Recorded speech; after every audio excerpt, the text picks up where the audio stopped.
In the name of Allah, the most gracious, the most merciful. Assalamu Alaikum wa Rahmatullahi wa Barakatuh. Dear brothers and sisters, I hope you're all in the best of health and iman by Allah's infinite mercy. Today, we're going to discuss a topic of utmost importance for every one of us. You see, Allah has drawn certain boundaries for us. He has made some things halal, permissible, and some haram, forbidden. But sometimes we fail to understand which sins completely destroy our lives. Yes, there are certain sins that are not just minor wrongdoings.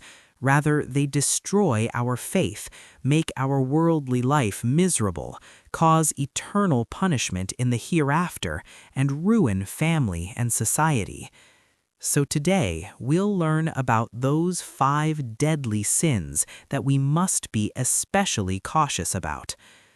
The first and greatest sin is shirk, associating partners with Allah. What is shirk? Shirk means associating partners with Allah or giving Allah's rights to others. Allah says in the Quran clearly, "O my dear son, do not associate anything with Allah in worship. Indeed, association with Him is great injustice."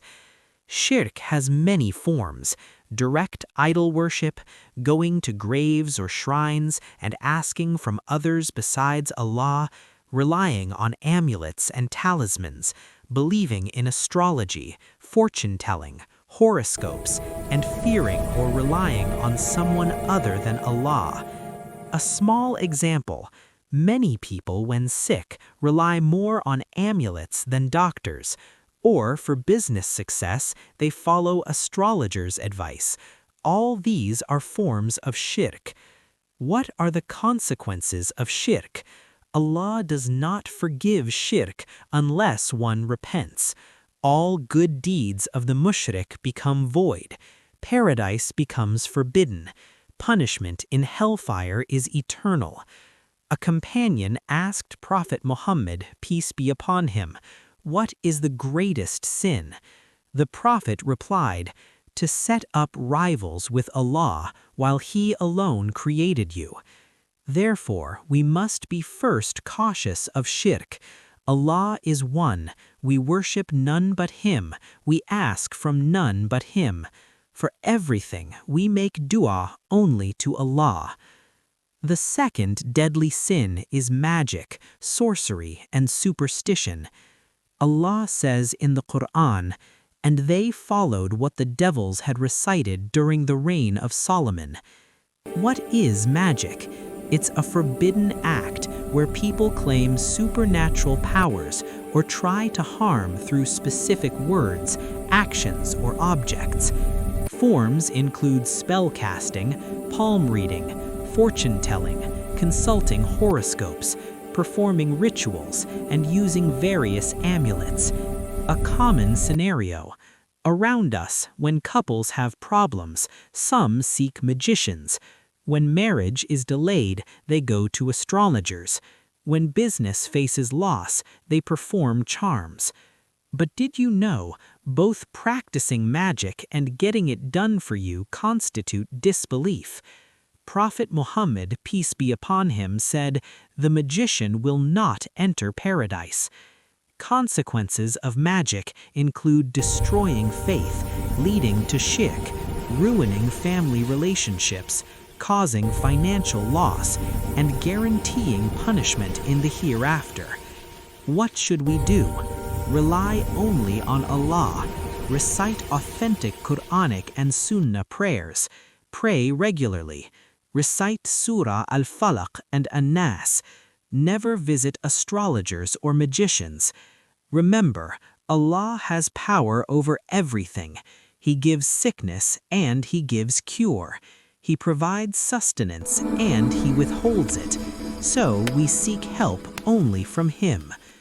The third deadly sin is riba, usury, or interest. In today's society, this is one of the most widespread sins. Allah is very strict about riba. He says, "Those who consume interest cannot stand except as one stands who is being beaten by Satan into insanity." What is riba?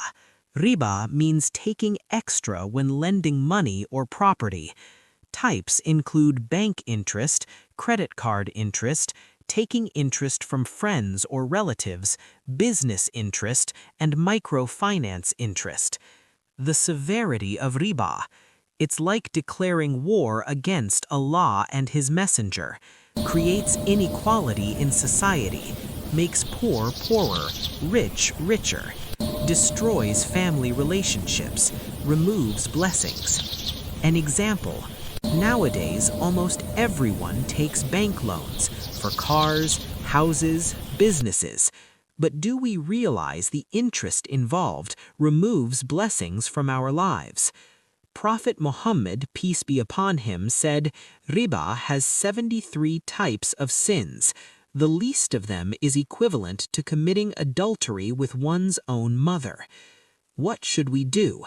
Stop all interest-based transactions. Use Islamic banking. Learn about mudaraba, musharaka systems. Give qard-e-hasana, interest-free loans. Give charity. Remember, there's no blessing in interest money. Halal income brings blessings, while haram income brings curses many times over. The fourth deadly sin is unjust killing. Allah says, "Whoever kills a soul, unless for a soul or for corruption in the land, it is as if he had slain mankind entirely." Forms of killing include physical murder, mental killing, backbiting, slander, character assassination, suicide, and abortion. First, physical murder. Open any newspaper, murders over trivial matters. But do you know, on Judgment Day, the first case to be settled will be bloodshed cases. Second, mental killing. Backbiting is also a form of killing.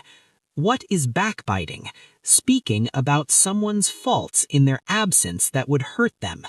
Prophet Muhammad, peace be upon him, said, "Backbiting is like eating your dead brother's flesh." Third, character assassination. Giving false accusations about someone, especially about women.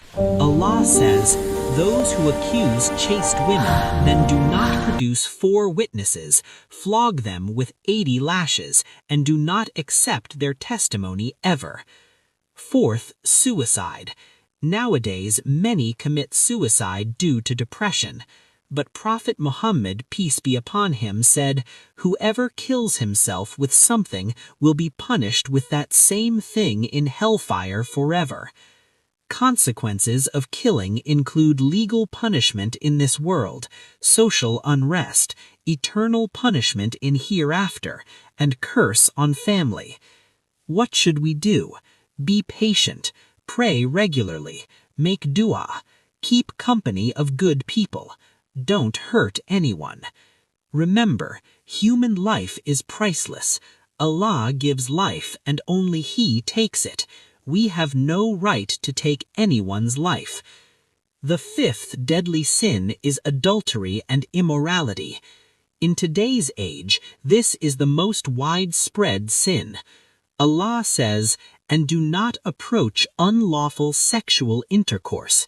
Indeed, it is ever an immorality and an evil way."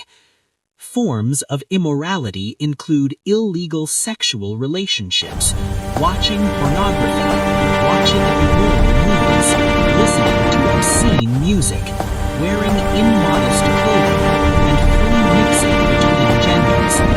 In today's digital age, immorality has reached every home. One click on mobile phones brings pornography, social media filled with obscene content, TV shows with explicit scenes. But do you know the consequences? Weakens faith, destroys modesty, breaks family bonds, spreads sexual diseases, causes social degradation, brings severe punishment in the hereafter. Research shows among pornography viewers, 85% get divorced, 70% suffer depression, 60% face workplace problems. Prophet Muhammad, peace be upon him, said, "If adultery becomes common in a nation, diseases spread among them that never existed before." What should we do? Lower your gaze. Make marriage easy. Keep good company. Avoid obscene content. Seek forgiveness frequently. Recite Surah Al-Mu'minun verses 1 to 11. Especially to youth, be patient. Make dua to Allah. Marry through halal means. Stay away from haram relationships, because there's no blessing in haram.